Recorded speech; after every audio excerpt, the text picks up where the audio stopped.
Bizi musika, amaika telebista, venga, mundu guztien mandoagaz, katea ipinten. Eingotzot aurkeztu neure bideoklip barrie, joder faltan zaitut. Bada abesti bet freskoa eta dantzan egitekoa.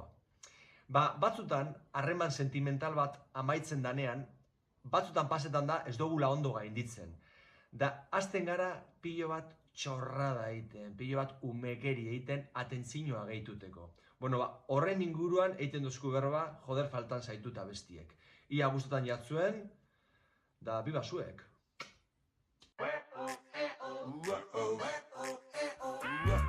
Hiru hilabete dira, jada, ahaztu egin zaitudala.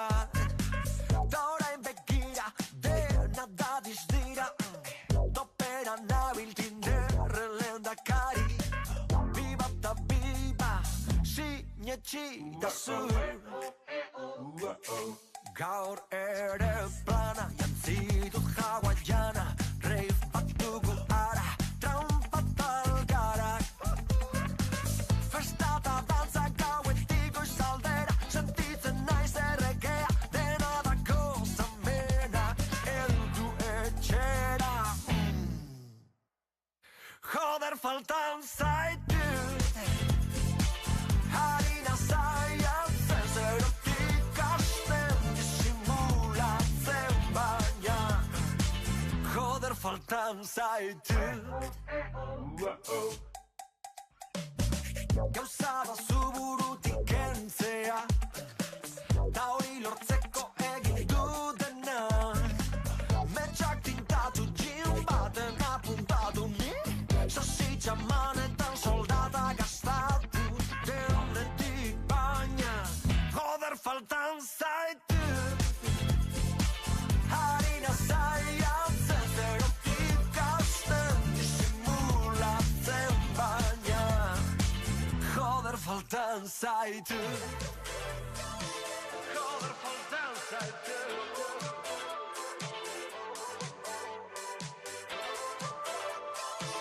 Harina zaiatzen baina. Jada badituzu, nire ondei galdu, mesedez erantzun, telefono hartu, nahi baldin baduzu, eingo naiz aldatu, mesedez barkatu, egidazu kasu. Joder faltan zaitut.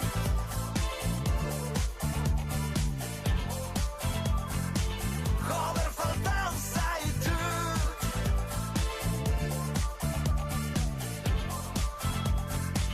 Joder faltan zaitut.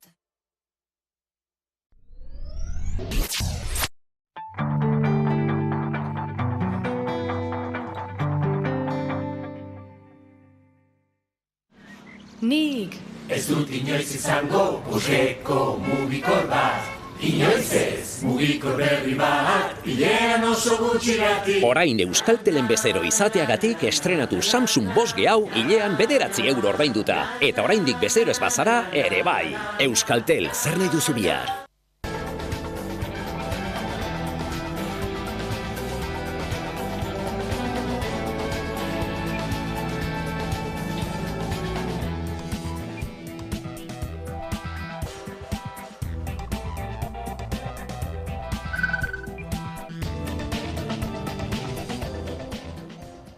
Tipitapa, iritsi da korrika, iritsi da Euskararen aldeko ekinbiderik entzutetsuena 2 urteko itxaronaldiaren ondoren. Hain zuzen, bihar hasiko da 23. korrika Irunen.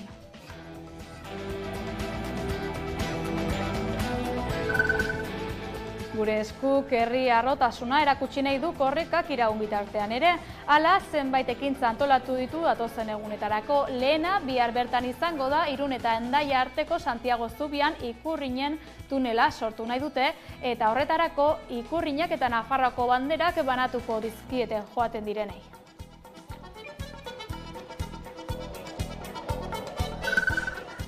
20 urte bete dira Angel Berrueta hil zutela. 2004ko martxoaren 14an hil zuten Espainiako polizia batek eta haren semeak.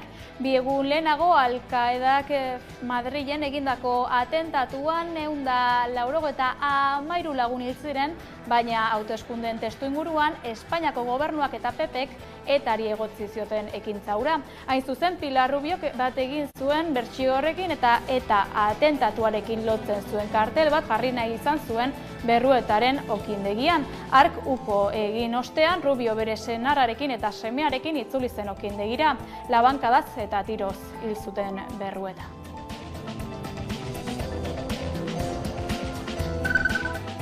Kataluniako parlamentuak atzera bota du Eskerra Republikanak eta PSC Kataluniako sozialisten alderdiak 2024ko adostutako aurrekontu proposamena eta Pere Aragones Generalitateko presidenteak erreakzionatu du beranduenez 2025ko otsailean egin beharko ziren hauteskundeak datozen maiatzaren 12an izango direla. Aurka bozkatu dutenei arduragabe jardutea eta interes alderdikoei begiratzea egotzi die Kataluniako gobernuburuak.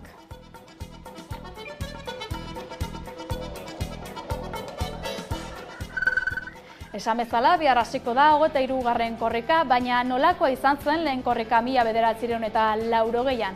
Ikusi.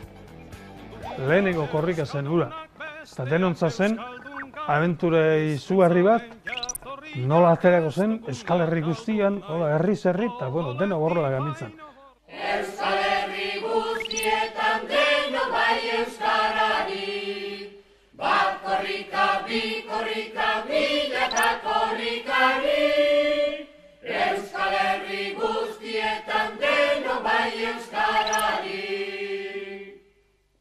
Batzu dira euskaldunak besteak euskaldun gai, hizkuntzaren jatorria ez dugunak galdu nahi.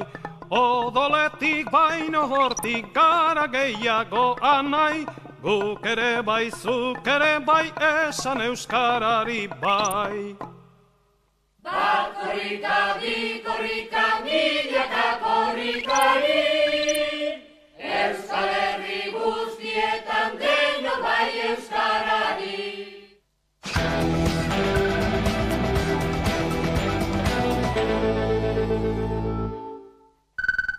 Arratsaldeon, Berrueta oroitzeko ekitaldia egingo dute gaur ura hil zenetik 20 urte bete direnean. 2 hamarkada geroago Aitziber Berrueta alabak argi dio ez dela justiziarik egin. Angel Berruetari motivazio politikoko biktimaren aitortza emateko eskatu dio Iruñeak Nafarroako gobernuari. Martxoaren 13an, asteazkena, 20 urte bete dira Angel Berrueta legaz merkatari iruindarra hil zutenetik. Angel Berruetak eztabaida izan zuen agentearen emaztearekin kartel bat jartzeari uko egiteagatik, non eta seinalatu zuen M11ko Madrilgo sarraski jihadistaren egile gisa. Albo biktima bat gehiago da, baina 2 hamarkada geroago halakotzat aitortu ez den biktima bakarra. Urtebete geroago Auzitegi Nazionalaren epaiak 20 urteko kartzela zigorra ezarri zion Polizia Nazionalari, Valeriano de la Peñari, Angel Berruetari tiro egin zionari. 15 urte Migueli semeari, aurretiazko labankadaren arduradunari, eta 10 urte Amari, Pilar Rubiori, senarrari eta semeari krimena proposatzeagatik. 2025ko epaiak berak ondorioztatzen du ez zela auzo krimena izan. Madrilen martxoaren 11an izandako atentatuen testuinguruan bultzatutako gizarte giroaren ondorio tristea baizik. Udalaren adierazpenean agertzen denez, hilketa alderdi popularraren gobernuak nahita sustatutako amorru politikoaren giroan izan zen, Madrilgo M11ko atentatuen ostean. Eta justizia auzitegi nagusiak larrigarri gisa aitortu zuen motivazio ideologikoa, izaera politikoko krimena izan dela baieztatuz. Horrela, tokiko gobernu batzarrak erabaki du Angel Berrueta legazen hilketaren arrazoi ideologikoak eta arrazoi politikoak aitortzea eta Angel Gogoan plataformak 20. urteurren honen harira egingo dituen oroitzapenezko ekitaldiak babestea. Zigor ekonomikoak galdegin dituzte Marieniaren aferan auzipetutako 4 militanteentzat. Laurentzat 1.000 euroko isuna eskatu du prokuradoreak eta 24.700 eta 32 eurokoa berriz Boiguesek.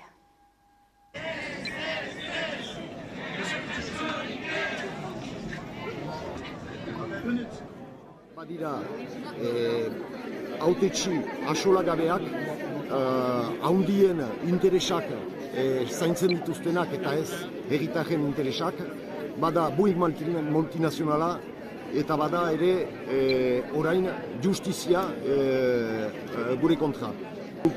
Argi dugu proiektu hori ez dugula utzizterat eginen eta hemen gira horren defentsan engaiatuak osoki. Guk hemen nahi dugu Bouygues herri hauzitan egiari, pentsatzen dut ez dela tribunaluntan pasatuko Bouygues handien-handienetarik da eta badakigu untsa justizia horrek nola tratatzen dituzten handiak eta herritarrak.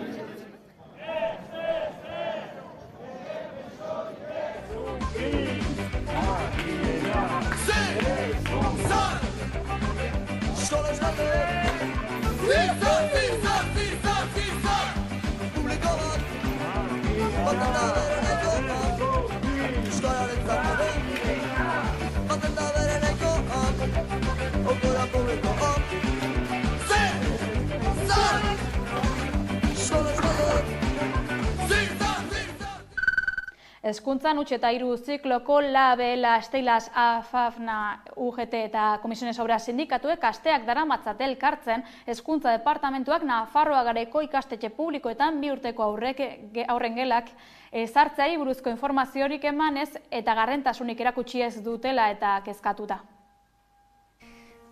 03 zikloko LAB, ELA, STEILAS, AFAFNA, UGT eta Comisiones Obreras sindikatuek asteak daramatzate elkartzen Hezkuntza Departamentuak Nafarroa Garaiko ikastetxe publikoetan 2 urteko aurren gelak ezartzeari buruzko informaziorik emanez eta gardentasunik erakutsi ez duela eta kezkatuta. Gaur eguerdian elkarretaratzea egin dute parlamentuaren aitzinean, Carlos Jimenok zuzentzen duen departamentuaren jokabidearengatik protesta egiteko. Sindikatu hauek behin baino gehiagotan jo dute departamentura beren zalantzak eta kezkak planteatzeko, eta jaso duten erantzuna isiltasuna edo zehaztasun falta izan da beti. Alde horretatik, Hezkuntza Departamentuaren jarrera eta sindikatuen eta langileen iritzirik gabe eta gai honi buruzko inolako azalpenik eman gabe, erabakiak alde bakarretik hartzeko duen modua salatu nahi dute sindikatuek. Saioa Tapizek atzo bertan jaso zutela erantzuna adierazi du. Atzo bertan jaso genuen gonbidapena, martxoaren 20an bilera bat izateko, sindikatu guztiak eta Hezkuntza Departamentuako 03 zerbitzua, imaginatzen dugu Gil Sevillano eta Jimenorekin, ez dakigu zehazki nor agertuko den, eta sindikatuok bilera bat izango dugula, martxoaren 20an. Eta orain arte hori da dakiguna. Bilera hitzartuta izan arren, zalantza ugari dituztela adierazi dute. Edo berria eman zuten egunean, esan zuten urrengo ikasturterako hainbat eskoletan neurria aplikatuko dela, baina ez dakigu ze eskolatan egingo duten, ez dakigu ze nolako edo kontratazioa, langileen kontratazioa nondik egingo den Hezkuntza Departamentutik, ez dakigu udaleko langileak izaten jarraituko duten, ez dakigu titulazioa bera eskatuko den, baditugu zalantza pila eta bueno, kezkatuta gaude, bai. Beraz, datorren asteazkenean bilduko dira sindikatuen aldetik dituzten zalantza horiek argitzen saiatzeko. Hezkuntzan segiz, unibertsitate sistemaren legeari tiraka EHUko irakasleen eskubideak bermatuko dituela hitzeman du Espainiako Unibertsitate Ministroak, adi egindako adierazpenei. Unibertsitate sistemaren lege organikoak irakasleengan eragin negatiboak izaten ari dituela onartu du Espainiar Estatuko Unibertsitateko ministroa den Diana Morantek. Egoera hau aldi baterakoa dela argudiatu du. Peperen gobernuek egindako murrizketen ondoriotzat hartuz. Zentzu berean kontratazio eredu egokia barneratu nahi dutela baieztatu du. La ley lo que quiere es dibujar un futuro mejor, tratar mejor a los profesores, contratarlos de manera adecuada garantizando sus derechos. Soy consciente, señoría, que la aplicación de la LOSU ha generado circunstancias que son temporales, pero que todos aspiramos a que esos profesores y esas profesoras estén adecuadamente contratados en nuestras universidades. Euskal Herria Bilduren galderei emandako erantzuna izan da hau. Taldeak hain zuzen EHUko irakasle eta ikertzaileen egoera salatu du. La UPV está aplicando el artículo 80 en su sentido más restrictivo y los contratos que hasta ahora cubrían las instituciones completas de los y las profesoras titulares ya no cubren ni la investigación, ni la gestión, ni la coordinación. Estamos hablando de un colectivo de cerca de 850 profesores y profesoras sustitutas que con la aplicación de este artículo están cobrando poco más de 800 euros. Hainbat greba egun burutu dituzte azken boladan Euskal Herriko Unibertsitateko irakasle eta ikertzaileek. Azkenekoa martxoaren 6an izan zen, lan baldintza prekarioak salatuz eta Osloan aldaketak aldarrikatuz. Arrabotsa sortzen jarraitzen du Espainiako etxebizitza legeak. Orain Espainiako Auzitegi Konstituzionalak tramiterako onartu du Eusko Jaurlaritzak etxebizitza legeari jarritako helegitea.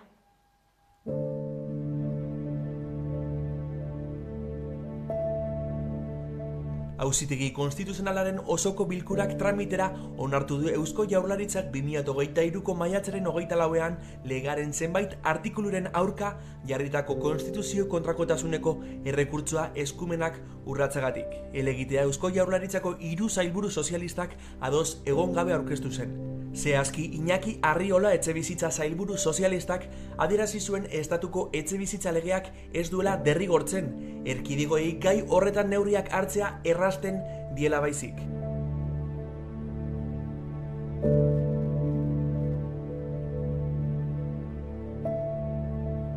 Bermeen Auzitegiak errekurtsoa tramitera onartu du.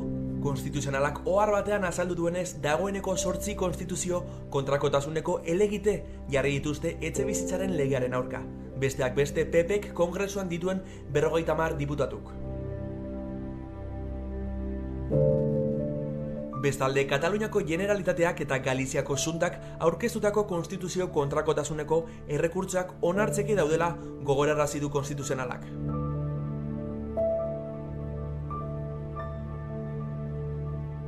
Estatuko arauak muga berriak ezartzen dizkio alokairuaren prezioaren igoerari Espainia osoan. Aukera ematen du etxebizitza edukitzaile handiaren figura 10tik 5 jaisteko kasu jakin batzuetan eta jabe horiei galarazi egiten die maister zaurgarriak etxetik botatzea aldez aurretik adiskidetze edo arbitraje saiakerarik gabe.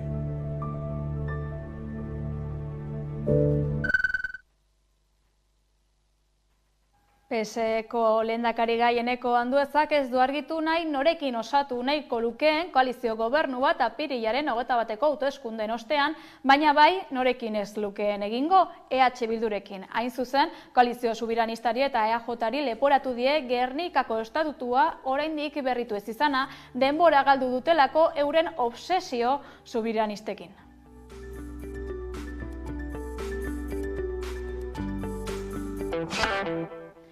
Ekonomian atzo Araba, Bizkai eta Gipuzkoan eginiko zerbitzu publikoen greba dugu albiste. Sindikatuen arabera langile publikoen grebak aurrekoek baino erantzun zabalagoa izan du.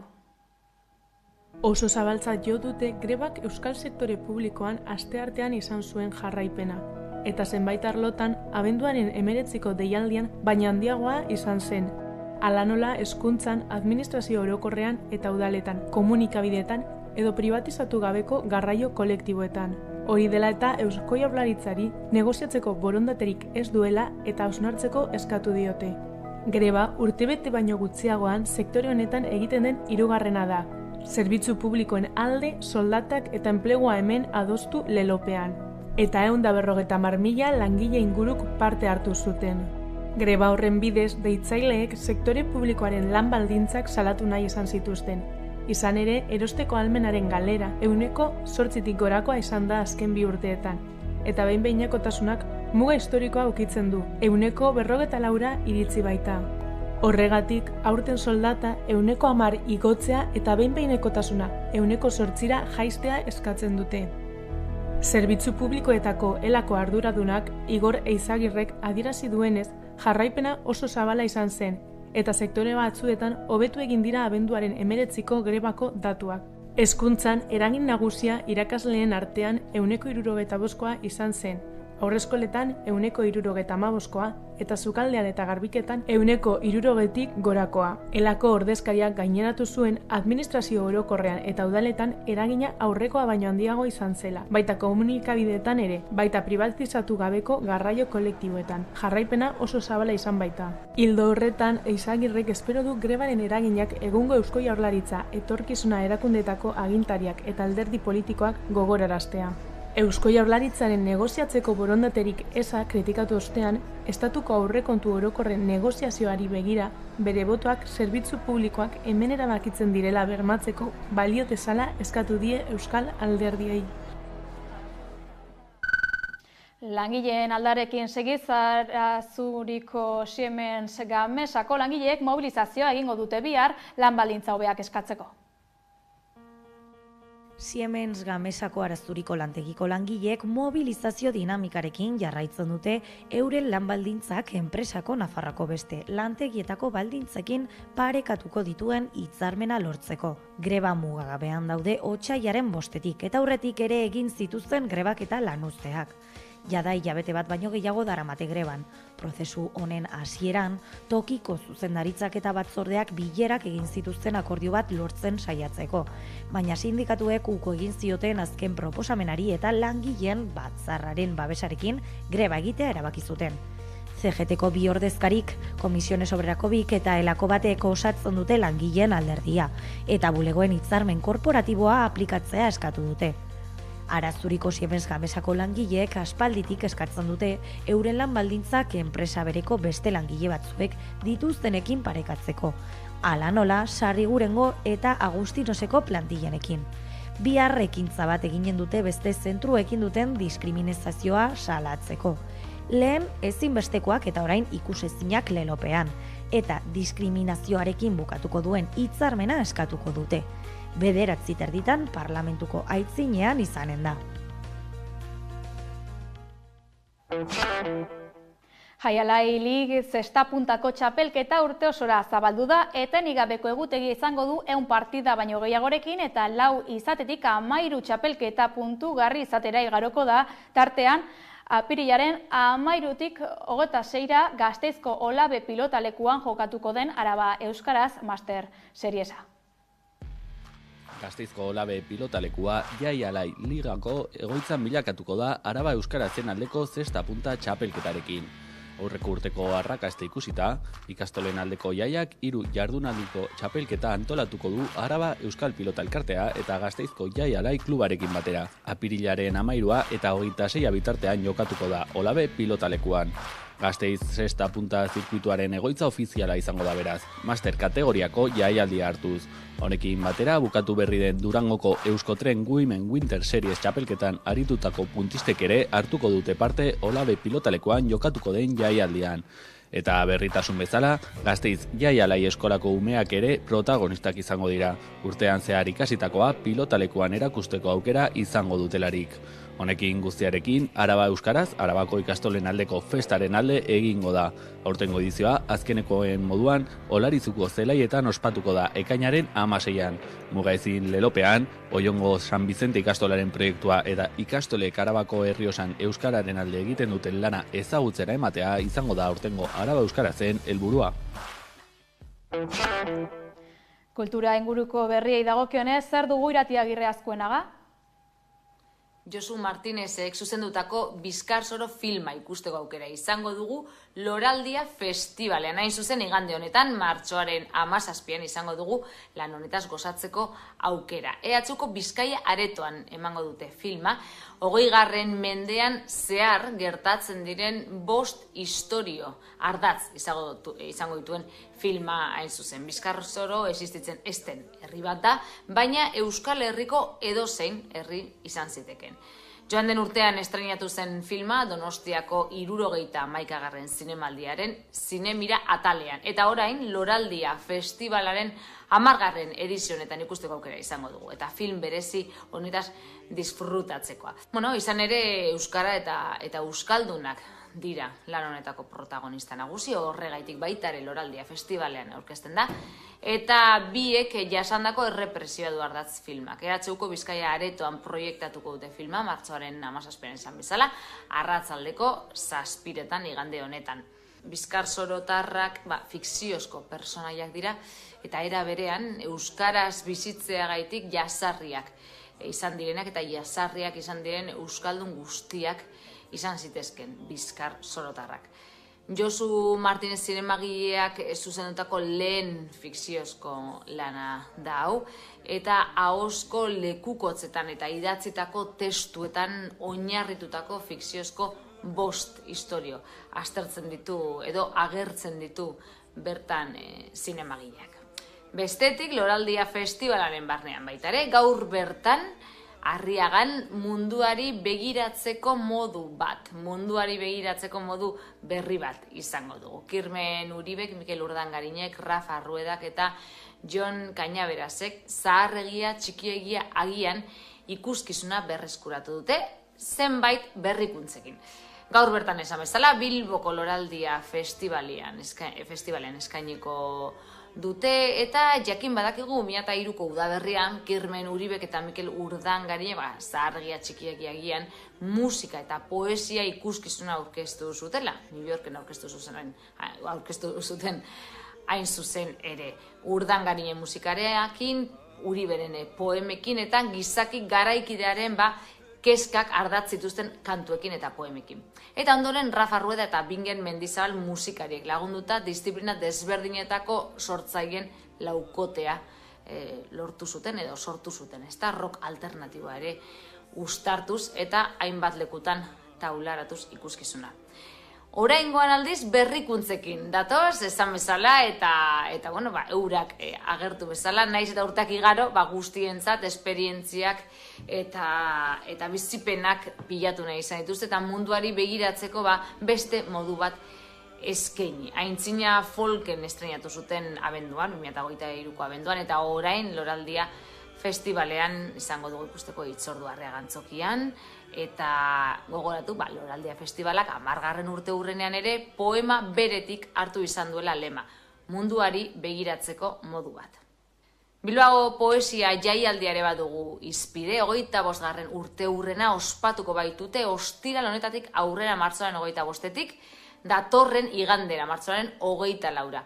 Kosta ala kosta da aurten aukera duten leloa. Programatutako jarduera guztiek doakoak izango dira, aldez aurretik erreserba egina, baina kontzertuek 5 eurotako ordaina izango dute. Eta hori web orrialdean hartu ditzakezu sarrerak horretarako. Bertsoak eta poemak Bidebarrietako liburutegian izango dira, esan bezala, ostiral honetatik hasita, eta kosta la kosta lelo honetan poeten emanaldi eskaintza zabala. Izango dugu irungo patarian agertu dutenez. Edizio berri honen gainera etorkizunari jarriko dio begira, etorkizunean jarriko du begirada. Eta jaialdiaren norabidea markatuko duena hori izango, ezta? Etorkizunarekin ingo duten metafora, hain zuzen. Martxoaren 16an Zapatuan kontzertu egingo da, Agitado y Mezclado, Benjamin Prado eta Rebeka Jimenezen eskutik. Martxoaren 23an aldiz, datorren Zapatuan, lagun batek esan dit Iñaki Irazu poetaren letretatik konposatutako 30 bat abestirekin. Eta martxoaren 24an ez da seinalea galtzen. Jon Margarit gogoratuz, haren semearen eskutik entzunari izango dugu. Datorren martxoaren 15etik aurrera, beraz, Bilboko eta Bizkaiko poesia eta literatura zalek askotariko topaketa hunkigarriz gozatzeko aukera izango dute. Eta amaitzeko datorren ostiralean, martxoaren 22an, hau ez da gerra bat egingo dute Pistifaktoria eta Tusia ekoizetzeek, sopelako kurtzio aretoan. Mikel Laionek zuzendu eta idatzitako lan honetan, Aiora Sedano, Gabriel Ozina eta Irati Agirrezkunaga dira aktoreak, musika Igor Arzuagak egin du, eta proiektzioak Estibalit Alonsok. Estenografia aldiz Atz Teatroen eskutik joan da, eta betitze zaitua izan da jantzien sortzaia. Gerra baten eta desamodio baten bataiak izango ditu lan honek edo ditu lan honek izpide hain zuzen ere, azkenean giza harremanen hausturak eta aldi berean gizateriaren haustura parez pare jartzen duen lana. 6 euroren truke kurtzioaretoan, sopelan datorren ostiralean martxoko 22 arratsaldeko 8:00. Euskarazko estrenaldien berri izateko gurean dugu Asterolez Gaizka Izagirre, Pantaiak Euskarazeko kidea. Kaixo, Gaizka? Kaixo, hemen gatoz berriro ere euskarazko estrenaldi nabarmenak aipatzera. Netflixera iritsi diren 2 telesail eta 2 pelikularekin hasiko gera. Lehenengoa, Guy Ritchie zinegilearen The Gentleman. Izen bereko filmaren spin-offa, Eddie Horniman da protagonista, aitaren landetxe izugarria oinordetzan hartzen duen gizona da, eta bapatean konturatuko da karamuaren imperio baten parte dela. Akzioa, thrillerra eta umore ganberra gustoko badituzue, gozatuko duzuen proposamena da. Da Signal telesaila alemaniarra, 4 atalez osatua, astronauta bat desagertu ondoren bere familia egiaren bila ibiliko da, etxi-etxian, baina zenbat eta gehiago aurkitu orduan eta mehatxu handiagoa datorrela ikusiko dute, haien eta munduaren gainera. Antzeko gaiarekin jarraituz, Spaceman pelikula, Johan Renck zuzendariarena, Chernobyl telesaila ikaragarriaren sortzailea, Adam Sandler eta Carey Mulligan protagonistak, Damsel pelikulaaren abarmenduko dugu, Juan Carlos Fresnadilloren filma duzue honakoa eta protagonista nagusia Millie Bobby Brown, Stranger Thingseko 11 aztezina. Neska gazte batek, printze batekin izan behartzuen ametxetako ezkontza amesgaizto bihurtuko da, neska dragoi bati sakrifizio gisa eskaintzen diotenean. Prime Video plataforman aldiz 2 eduki nabarmenduko ditugu, lehenengoa Erregina Gorria telesaila, Amaia Muruzabal Iruindarrak eta Koldo Serra Bilbotarrak zuzendua, Biki Luengo, Jovitz Keutskerian protagonistak, Juan Gómez Juradoren eleberri arrakastatxuan oinarritutako telesaila. Bo is Afraid, pelikula deskriba ezina, Joaquin Phoenix aktore erraldoia protagonista duena eta Ari Aster zinegile bikainak zuzendua, Bok bere beldur eta paranoiei aurre egin beharko die, odisea epiko surrealista batean murgiltzen den bitartean. Film bitxia da, sailka ezina, baina oso berezia, axolagabe uzten ez duen hoietakoa. Eta amaitzeko, primeran plataformatik 2 harribitxi gomendatu nahi dizkizuet. Ken Loach zinegilearen Sorry We Miss You, eta Tony Herman zoragarria, Sandra Hüller aktore alemaniarra protagonista duena, berriki The Zone of Interest eta Anatomia de un Shoot bikainetan ikusitakoa. Gogoratu, asteko estrenaldi guztiak zeintzuk izan diren jakin nahi izanez gero, zernonikusi.eus webgunea daukazuela. Kontuan izango dugu, Gaizka, heldu gara buletinaren amaierara, hauek izan dira momentuz jaso ditugun albisteak, baina informazio gehiagorako badakizue sartu gure sare sozialetan edo 11.eus atarian. 22. korrikaren laburpentxo batekin utziko zaituztegu. Ongi izan eta laster arte.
Guk segida hartu dugu eta gero gu baino gazteagoek ere segida hartuko dute eta holaz joait lortu ahal izan arte edo...